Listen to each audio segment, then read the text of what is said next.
talked about in the last few days about the fire services, the CFA and the MFB. We had Liberal MP Brad Batten on the program at the start of the week, apologising for comments he made suggesting that paid firefighters took 5.5 hours before they responded on Black Saturday 8-odd years ago. Joining us on the line now is the Labor MP for Frankston and a former firefighter, Paul Edbrook. Mr Edbrook, good evening. Evening, Tom. How are you? Good, thank you. Well, just firstly, I mean, Brad Batten apologised and said he was talking about, I think it was the Bunyip State forest fire. He said paid firefighters took 5.5 hours to respond. Was that true? No, it's an appalling statement. As a former firefighter who worked on the Bunyip State Park fire on Black Saturday and the weeks after, I'm just appalled with his comments. The only thing more appalling at the moment is that Matthew Guy seems to fully support his shadow minister victimising firefighters. Okay, put their lives on the line during Australia's worst natural disaster. I did some reading about that fire during the week because there were so many. But some of the stuff I read suggested it actually started before Black Saturday. Is that correct?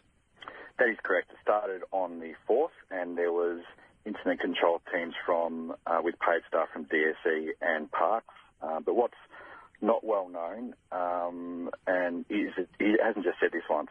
He said this statement no less than 3 times in Parliament. There's no confusing what he meant or the motivation behind the words. So why is he saying it if it can be disproved?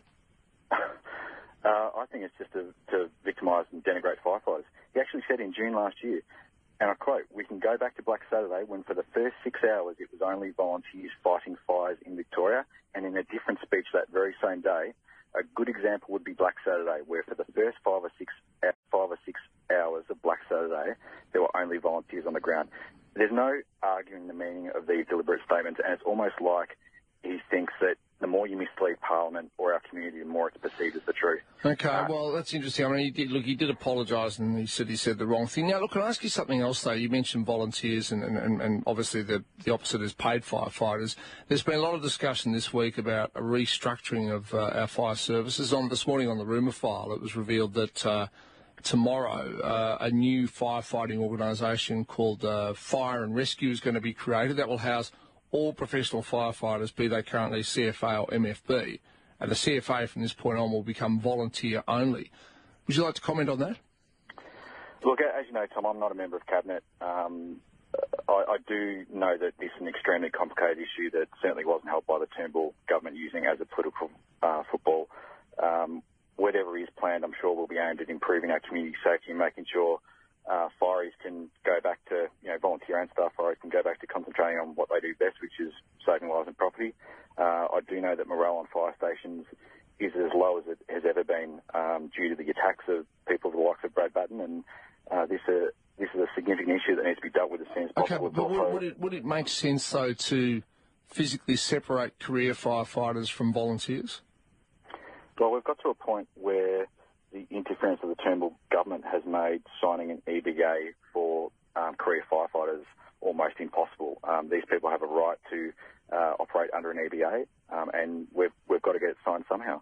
Well, but remember, your own Minister, Jane Garrett, resigned over that issue, so it's not just the Turnbull government that's giving you a hard time. Well, we've got other things we need to get going too. As a former firefighter, I'd also like to get on with the job of ensuring that presumptive rights cancer legislation is enacted for staff and volunteers. Okay, it's a massive issue, and this whole...